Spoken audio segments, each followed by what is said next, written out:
श्री सद्गुरु महाराज की जय। प्रातः स्मरणीय अनंत श्री विभूषित परमाराध्य संत सद्गुरु महर्षि में परमहंस जी महाराज का प्रवचन।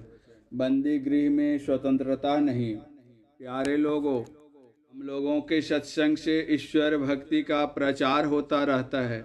इसी विषय का हम लोग मनन करते रहते हैं। ईश्वर भक्ति में 3 बातें परमावश्यक रूप से होती है: स्तुति, प्रार्थना और उपासना। इन तीनों में से किसी को हटाने से भक्ति पूरी नहीं होती। इसलिए हम लोग नित्य प्रति नियमित रूप से इन तीनों कामों को करते रहते हैं। संतों के वचनों का पाठ किस उद्देश्य से किया जाता है? यही कि हम लोग जानें कि इस देश में हमारे पहले जो बड़े बड़े साधु, संत, महात्मा, अवतार वगैरह हुए हैं, उनका विचार ईश्वर और उनकी प्राप्ति के विषय में क्या है। इसीलिए हम लोग अवतारों और सब संतों की वाणियों का पाठ सत्संग में क्या करते हैं। मुक्ति को उपनिषद भारतीय संतवाणी से पहले की है। इसमें श्री राम हनुमान जी को उपदेश देते हैं, नित्यानंद प्राप्त करने के हेतु ईश्वर की भक्ति करके मुक्ति को प्राप्त करो।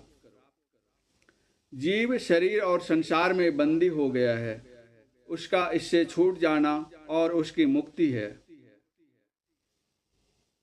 जीव शरीर और संसार में बंदी हो गया है, उसका इससे छूट जाना उसकी मुक्ति है।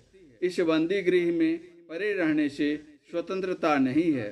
स्वतंत्रता नहीं रहने से अवश्य कष्ट होता है। शरीर और इंद्रियों के घेरे में रहने से चेतन आत्मा विषयों की ओर रहती है। विषयों में रहने से चंचलता रहती है और तृष्णा बढ़ जाती है। चेतन आत्मा तृष्णा डोरी पर दौड़ती रहती है। फिर शांति, तृप्ति और मुक्ति कहाँ? इसी शांति, तृप्ति और मुक्ति के लिए कहते हैं कि चित्त की वृत्ति का निरोध करो। शरीर में रहते हुए इसका निरोध होने पर जीवन मुक्ति तथा शरीर छूटने पर विदेह मुक्ति होती है। पुनः श्री राम ने बताया, मेरे स्वरूप का ध्यान करो। मेरा स्वरूप अशब्द, अस्पर्श, अरूप, अविनाशी, अस्वाद, अगंध, अनाम और गोत्रहीन, दुख हरण करने वाला है। मेरे इस तरह के रूप का नित्य भजन करो।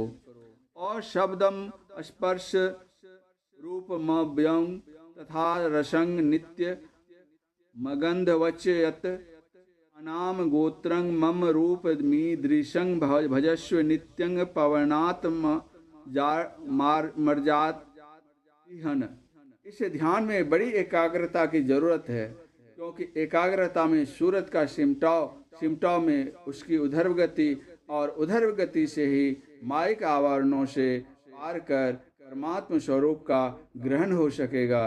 चित्त धर्म निरोध व एकाग्रता के लिए प्राण स्पंदन और वासना, इन दोनों में से किसी एक को रोको। प्राण का हिलना बंद करो तो वासना नष्ट हो जाएगी और वासना रोकने पर प्राण स्पंदन रुक जाएगा। इसके लिए एकत्व का दृढ़ अभ्यास करो।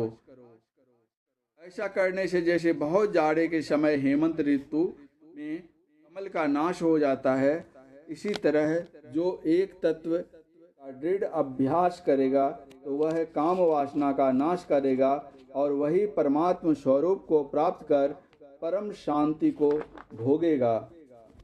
इसके लिए अध्यात्म विद्या की शिक्षा, साधु संग, वासना परित्याग तथा प्राण स्पंदन निरोध, ये 4 बातें आवश्यक हैं। इन 4 बातों को त्याग कर जो हठात ही चित्तवृत्ति का निरोध करना चाहता है, वह इस काम में असफल होता है। जिस प्रकार कमल नाल में बहुत कोमल सूत होते हैं, उनमें मस्त हाथी को नहीं बांध सकते, उसी प्रकार दुराग्रह से मन को नहीं रोक सकते। प्राण स्पंदन निरोध तथा सूरत के पूर्ण सिमटाव के लिए एक बिंदुता प्राप्त करो। मन की एक बिंदुता में एक ही एक का ग्रहण होता है। इसी में ध्यान स्थिर होता है। इसी में ज्ञान की वृद्धि होती है और बढ़ते बढ़ते जहाँ तक बढ़ना चाहिए बढ़ जाता है। इससे मोक्ष मिलेगा, जिसमें एक परमात्मा का स्वरूप ही रह जाता है। तब संसार को देखते हुए भी साधक ब्रह्म को ही देखता है, तब वह ब्रह्म स्वरूप ही हो जाता है। परम पूज्य गुरुदेव का यह प्रवचन बांका जिला मंदार पहाड़ पर श्री कीर्ति नारायण सिंह द्वारा आयोजित दिनांक 31/3/1951 ईस्वी के प्रातःकालीन सत्संग में हुआ था। श्री सद्गुरु महाराज की जय।